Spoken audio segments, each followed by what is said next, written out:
비수도권에서 줄기차게 요구해온 공공기관 2차 이전이 새 정부 들어서도 안개 속입니다. 6월까지 계획을 완성하겠다던 국토교통부 장관은 지연이 불가피하다며 말을 바꿨고 국가균형발전위원장도 총선 전에는 어렵다는 뜻을 내비쳤습니다. 정재영 기자입니다. 지난 1월 청주에서 충청권 시도지사들을 만난 원희룡 국토교통부 장관. 공공기관 2차 이전 계획에 대해 균형발전위원회와 함께 이미 실무적이고 구체적인 검토 절차에 들어가 있다며 이렇게 발표했습니다. 상반기 내에 계획을 완성하고 하반기부터는 임차해서 지금 수도권에 있는 기관들부터 시작해서 신속하게 2차 이전을 진행하도록 할 예정입니다.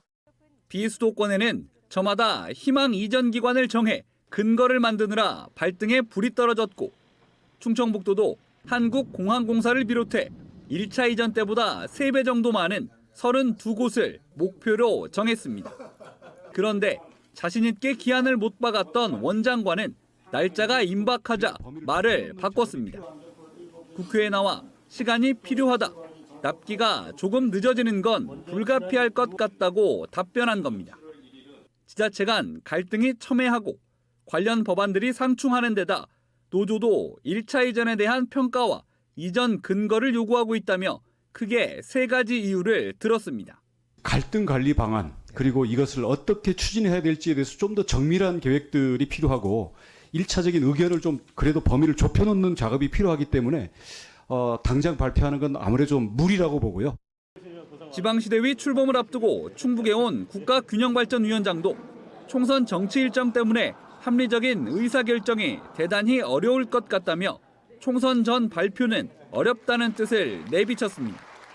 다만 산업은행 부산 이전 등을 거론하며 일정 변화가 있을 뿐 대통령 공약은 예정대로 추진한다고 강조했는데 그 예정이 언제인지에 대해선 즉답을 피했습니다. 총선도 물론 정치 일정 때문에 지역 간의 갈등을 더 증폭시키는 그런 원인도 될 수가 있죠.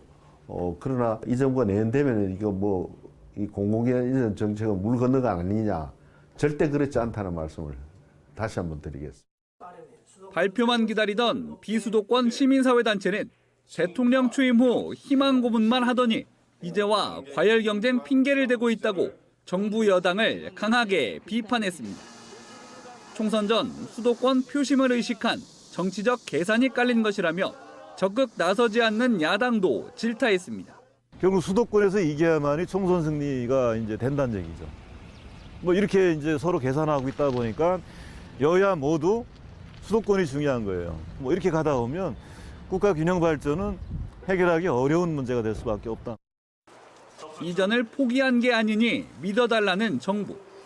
비수도권을 향한 희망 고문은 정권이 바뀌고도 끝나지 않고 있습니다. MBC 뉴스 정지영입니다.